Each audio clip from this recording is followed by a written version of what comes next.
काबे अर्जुन लूटियो वही धनुष वही बाण। એનો એ જ અર્જુન, એનું એ જ ગાંડિયું, છતાં પણ સામાન્ય કાબાઓ લૂટી ગયા. કારણ સમય બદલાયો અને આ જગતમાં ક્યારેય કોઈ માણસ મહાન નથી થયો. માણસનો સમય મહાન હોય છે આ જગતમાં. તમારો સમય જ્યારે મહાન હોય ત્યારે કંઈક સારા કામ કરી લેજો, કારણ સમય ક્યારે બદલાઈ જશે કોઈ ભરોસો નથી. તમારો સમય હોય ત્યારે તમે સારું કર્મ કરી લેજો.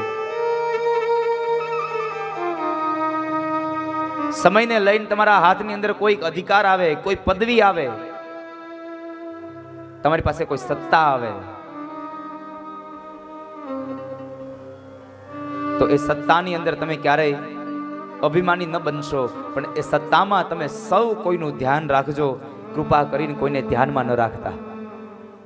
નહીં તો માણસની પાસે સત્તા આવે એટલે કોઈનું ધ્યાન ન રાખે, બધાને ધ્યાનમાં રાખે કે આણે મારું આમ બગાડ્યું હતું. ભગવાનને પ્રાર્થના કરજો કે ભગવાન મારી પાસે સત્તા આવે, કોઈ અધિકાર આવે, કોઈ પદ આવે, તો પદના અહંકારમાં હું ક્યારેય છકી ન જાઉં અને હું સૌ કોઈનું ધ્યાન રાખું, કોઈને ધ્યાનમાં ન રાખું ને આવી બુદ્ધિ મને આપજો. ભગવાન પાસે આટલું જરૂર માંગજો. બાપ,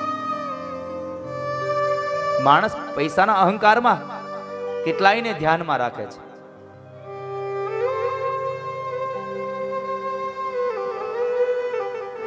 અર્જુને કહ્યું કે ભાઈ કૃષ્ણ નથી રહ્યા, અને એ સમયે પાંડવોએ પોતાના ઉત્તરાધિકારી એવા પરીક્ષિત મહારાજને રાજગાદી સોંપી દઈ અને હેમાળાના માર્ગે હાડ ગાળવા માટે નીકળી ગયા છે. જો કૃષ્ણ ન રહ્યા હોય તો હવે આપણાથી ન રહેવાય. 5 પાંડવો, માતા કુંતા અને દ્રૌપદી, આ 7 વ્યક્તિઓ હેમાળાના માર્ગે હાડ ગાળવા માટે નીકળી ગયા છે. ધીમે ધીમે સમય પસાર થયો. પરીક્ષિત મહારાજ રાજગાદી પર બેઠા છે, રાજ સંભાળે. એવાની અંદર એક વખતના સમયે પરીક્ષિત મહારાજને થયું લાવ આજ મૃગિયા રમવા જાવ. પણ પરદાદા વખતનો ખજાનો ખોલ્યો, એની પેટી ખોલી, અંદર જોવે છે તો અનેક પ્રકારના મુગટો પડ્યા છે. એમાંથી એક સોનાનો મુગટ લઈ મસ્તક પર ધારણ કરી અને જાય છે. માર્ગમાં એક દ્રશ્યને જુએ છે, એક કાળો અને કદાવર પુરુષ ગાય અને બળદને મારે છે. પરીક્ષિત મહારાજ કહે છે મારા રાજ્યમાં મને પૂછ્યા વગર આ દંડ દેનાર કોણ છે? હું દંડ આપીશ તને.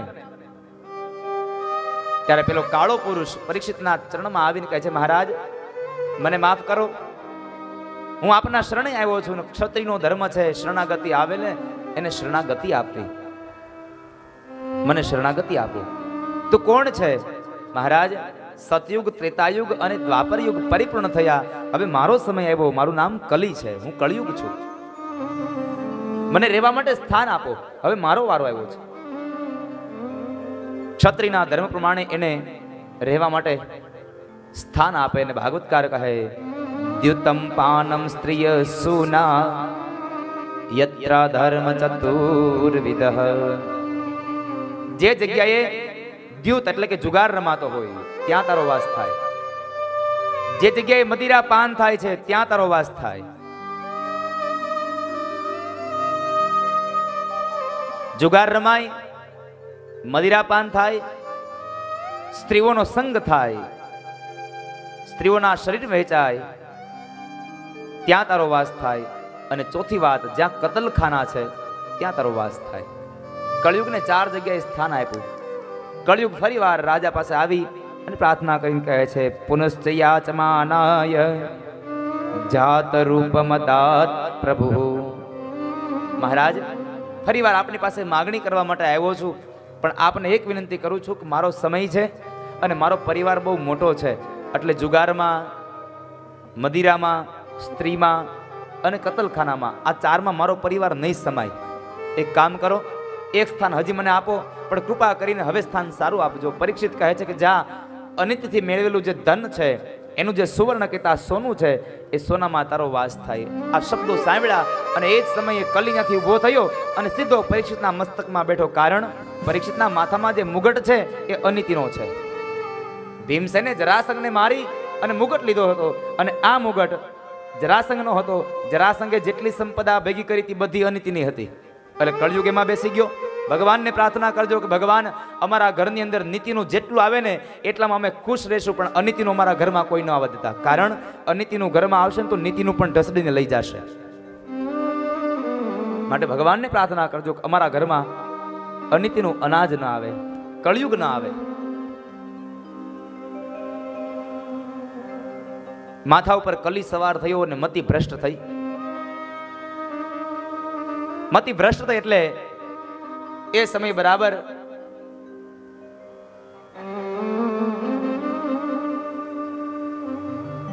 પરીક્ષિત રાજા ત્યાંથી નીકળી અને શમીક ઋષિના આશ્રમમાં આવે છે. પણ આશ્રમની અંદર શમીક ઋષિ ધ્યાનમાં બેઠા છે, આંખો બંધ છે. એને ખબર નથી કે કોઈ રાજા આવ્યો છે, એટલે એની સ્વાગત વિધિ ન થઈ. એટલે પરીક્ષિતને અહંકાર આવ્યો કે હું રાજા આવ્યો તો મારું સ્વાગત ન થયું. એટલે એક સર્પ નીકળ્યો, એ સર્પને મારી અને ઋષિના ગળામાં પહેરાયો. પોતે ઘરે આવ્યો. આ બાજુ શમીક ઋષિના પુત્ર શૃંગીને ખબર પડી કે મારા પિતાશ્રીના ગળામાં કોઈકે મરેલો સાપ પહેરાવ્યો છે. અને એ જ સમયે બરાબર પાણીની અંજલિ ભરી ભગવાન સૂર્યને સાક્ષી રાખીને કહે છે કે જેણે મારા પિતાશ્રીના ગળામાં સર્પ પહેરાવ્યો મરેલો, એને આજથી 7મે દિવસે તક્ષક નાગ દંશ દઈ અને મૃત્યુ થાજો.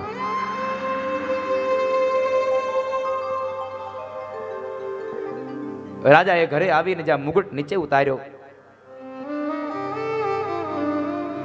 મતિ બ્રહ્મ થઈ. મારાથી ન થવાનું કર્મ થઈ ગયું. શૃંગી મહારાજ આશ્રમમાં આવીને રડે છે. શમીકે આંખ ખોલીને કહે છે, બાળક કેમ રડે છે બેટા? તો કહે છે, પિતાશ્રી આપણા ગળાની અંદર, તમારા ગળામાં મરેલો સર્પ છે. સર્પને જુએ છે.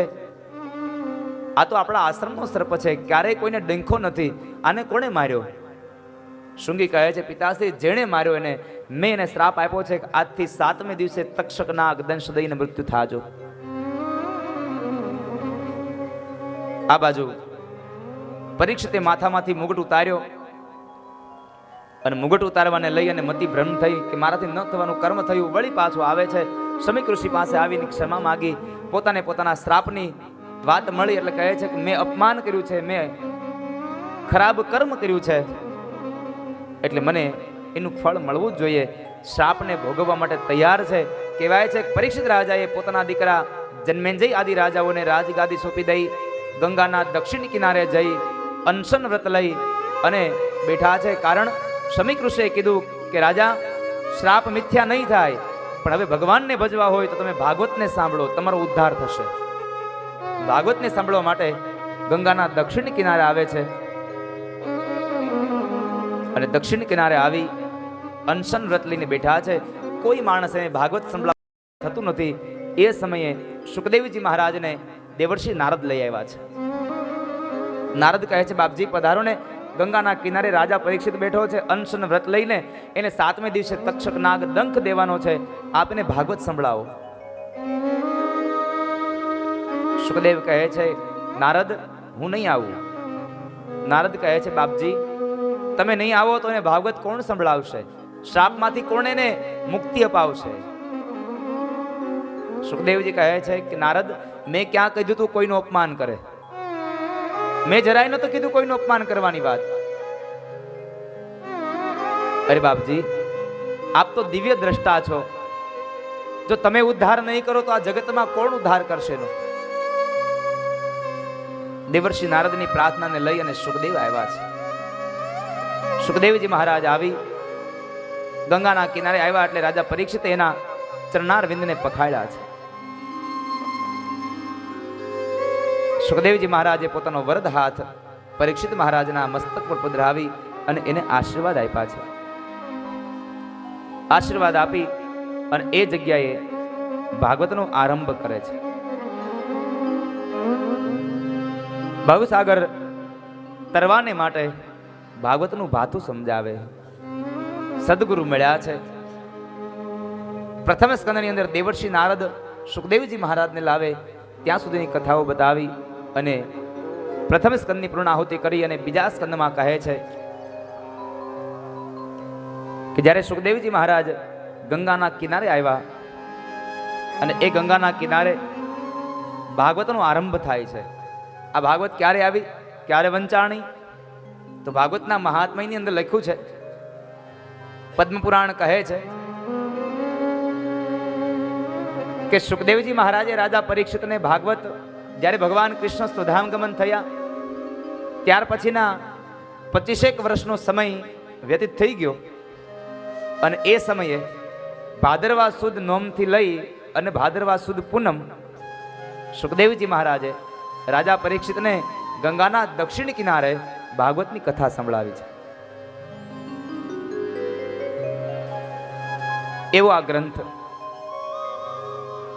બીજા સ્કંદની અંદર ભાગવતનો આરંભ થાય અને એ આરંભમાં સુખદેવજી મહારાજ બોલ્યા છે, શ્રી સુખ ઉવાચ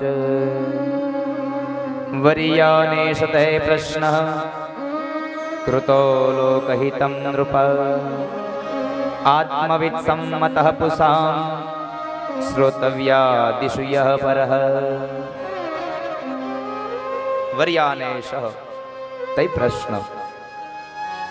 પરીક્ષિત મહારાજે પ્રશ્ન કર્યો. ભાગવતના આરંભમાં પરીક્ષિત પ્રશ્ન કરે છે, બાપજી, જેનું મૃત્યુ નજીક આવે એને શું કરવું જોઈએ? જેનો કાળ નજીક આવે એને શું કરવું જોઈએ? અને વાત પણ સાચી છે, જેનું મૃત્યુ નજીક હોય એને શું કરાય? સુખદેવજી મહારાજ કહે છે, રાજા, તમારો પ્રશ્ન શ્રેષ્ઠ છે. જેનું મૃત્યુ, જેનો કાળ નજીક આવે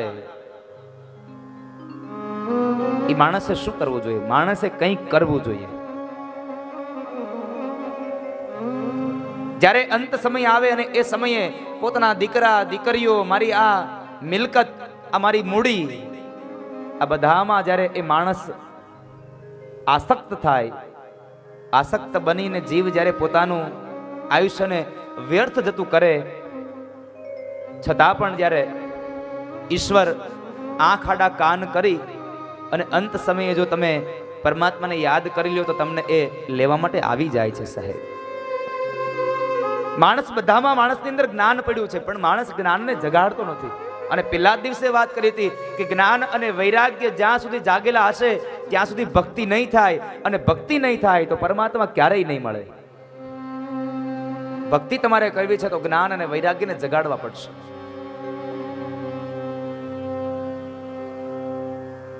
તમારે એ ભક્તિ કરવા માટે જ્ઞાનને જગાડવો પડશે. જ્ઞાન જાગશે એટલે વૈરાગ્ય લાગશે, અને વૈરાગ્ય લાગે એટલે ભક્તિ થાય, અને જે માણસને ભક્તિ થાય એ માણસ ઈશ્વરનું પ્રયાણ કરે, ઈશ્વરને મળે છે. સાહેબ, બધાની અંદર જ્ઞાન છે. આ જગતના દરેક દરેક જીવાત્મામાં જ્ઞાન છે, પણ એ જ્ઞાન એ સ્વરૂપ છે, છતાં આપણે એને ઓળખતા નથી. એટલે આદિ શંકરાચાર્ય મહારાજ બોલ્યા છે,